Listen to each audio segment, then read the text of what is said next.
इस लड़की ने अपनी जन्मदिन पर बस एक ही चाहत व्यक्त की, एक पप्पी। अगले दिन स्कूल से लौटते ही आंगन में एक छोटा कुत्ता खेल रहा था। वह उसे पकड़ने की कोशिश करती, लेकिन पप्पी फुर्तीला था। फिर उसने इसे अपनी शर्ट से धीरे धीरे ढककर उत्साह से मम्मी के पास हॉस्पिटल ले जाया। मम्मी ने उसे नाम दिया सॉक्स और समझाया कि अगर वह इसे पालेगी तो 10 वादे निभाने होंगे, धैर्य रखना, प्यार से बात करना, उसका सबसे अच्छा दोस्त बनना और जब समय आए उसके पास रहना। कुत्तों की जिंदगी सिर्फ 10 साल की होती है, इसलिए हर पल उसका ख्याल रखना जरूरी था। मम्मी और लड़की सॉक्स के साथ समंदर किनारे जाती हैं। वे दिन भर खेलती और हंसती रहती हैं। कुछ महीनों बाद मम्मी का निधन हो जाता है। लड़की दुख में 2 दिन बिस्तर पर रहती है और उसकी गर्दन अकड़ जाती है। सॉक्स इसे मजाक समझकर वही पोज अपनाता और लड़की हंस पड़ती है। धीरे धीरे सॉक्स उसे दुख से बाहर निकाल देता और वे फिर खुशहाल दिनों में लौट आती हैं। सॉक्स को इंद्रधनुष बहुत पसंद था। जब भी इसे देखता कूदकर उसे छूने की कोशिश करता, लेकिन पिता के काम के ट्रांसफर की वजह से उन्हें दूसरे शहर जाना पड़ा। नए हॉस्टल में पालतू जानवर की अनुमति नहीं थी। लड़की ने सॉक्स के कॉलर पर नंबर लिखा और उसे अच्छे दोस्त के पास छोड़ दिया। कार में बैठकर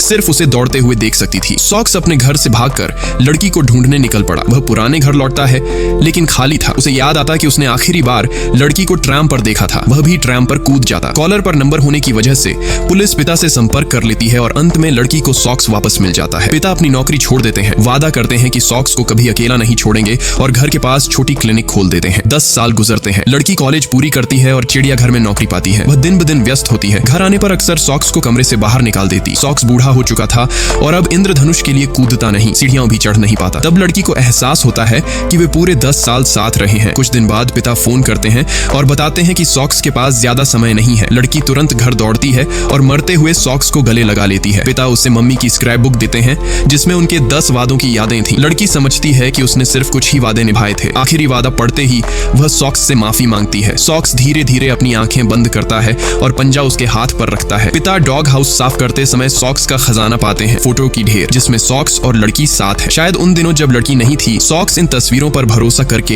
हर अकेली रात गुजारता रहा। तस्वीरों के बीच मम्मी का पत्र भी मिलता है। सॉक्स तुम्हारी जगह लेगा और तुम्हारे बचपन को अद्भुत बनाएगा। दोस्तों, अगर आपको भी प्यारे मासूम जानवरों से प्यार है तो प्लीज कमेंट में जरूर बताना।